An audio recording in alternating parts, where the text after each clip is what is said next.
ఢిల్లీలో విద్యార్థులపై జరిగిన లాఠీచార్జ్ను నిరసిస్తూ పీడీఎస్యూ ఆధ్వర్యంలో విద్యార్థులు వరంగల్ జిల్లా కలెక్టరేట్ను ముట్టడించారు. నీట్ పేపర్ లీకేజీకి నైతిక బాధ్యత వహిస్తూ కేంద్ర విద్యాశాఖ మంత్రి ధర్మేందర్ ప్రధాన్ తక్షణమే తన పదవికి రాజీనామా చేయాలని పీడీఎస్యూ విద్యార్థి సంఘం నాయకుడు మహేష్ డిమాండ్ చేశారు.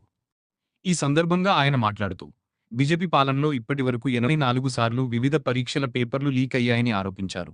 తమ భవిష్యత్తు కోసం శాంతియుతంగా పోరాడుతున్న విద్యార్థులపై దారుణంగా లాఠీచార్జ్ చేయడం తీవ్ర ఖండనీయమని, కేంద్ర ప్రభుత్వం విద్యార్థుల జీవితాలతో ఆడుకోవడాన్ని స్వస్తి పలకాలని హెచ్చరించారు. కలెక్టరేట్ ఎదుట విద్యార్థులు పెద్ద ఎత్తున నిర్వహించిన ఈ ఆందోళనతో అక్కడ కాసేపు ఉద్రిక్త వాతావరణం నెలకొంది.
లేదా కాంపిటేటివ్ ఎగ్జామ్స్ కానీ ఈరోజు అల్లకల్లంగా మారినాయి. ఈరోజు బీజేపీ కాలంలోనే 84 సార్ల ఈరోజు 84 సార్ల పైగా ఈరోజు పేపర్ లీకేజ్ అవ్వడం అంటే ఈరోజు సిగ్గుచేటు, ప్రభుత్వానికి సిగ్గుచేటు.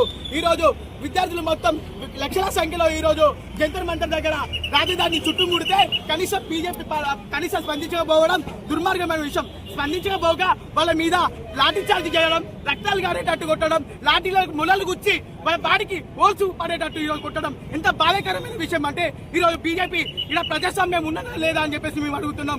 నిజం చేసే ఒక హక్కు ఉన్నదా లేదా అని చెప్పేసి మేము అడుగుతున్నాం. అంతేకాకుండా టియర్ గ్యాస్ ఉపయోగించి ఈరోజు విద్యార్థులను అస్తవ్యస్తలకు గురి చేయడం జరుగుతుంది. విద్యల ప్రధాన డిమాండ్ ఏమున్నది?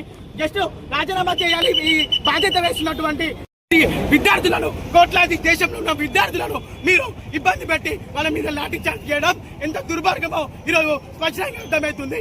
మాకున్న ప్రధాన డిమాండ్ ఒక్కటే, ఈరోజు బీజేపీ ధర్మేంద్ర ప్రధాన్ ఎవరైతే ఉన్నారో విద్యాశాఖ మంత్రి, ఆయన రాజీనామా చేయాలని చెప్పేసి, అంతేకాకుండా ఇప్పటికైనా నీట్ ఎగ్జామ్స్ అనేది ఈ దేశంలో పనికి రాదు, సీట్ ఎగ్జామ్ నిర్వహించాలని చెప్పేసి మేము డిమాండ్ చేస్తున్నాం.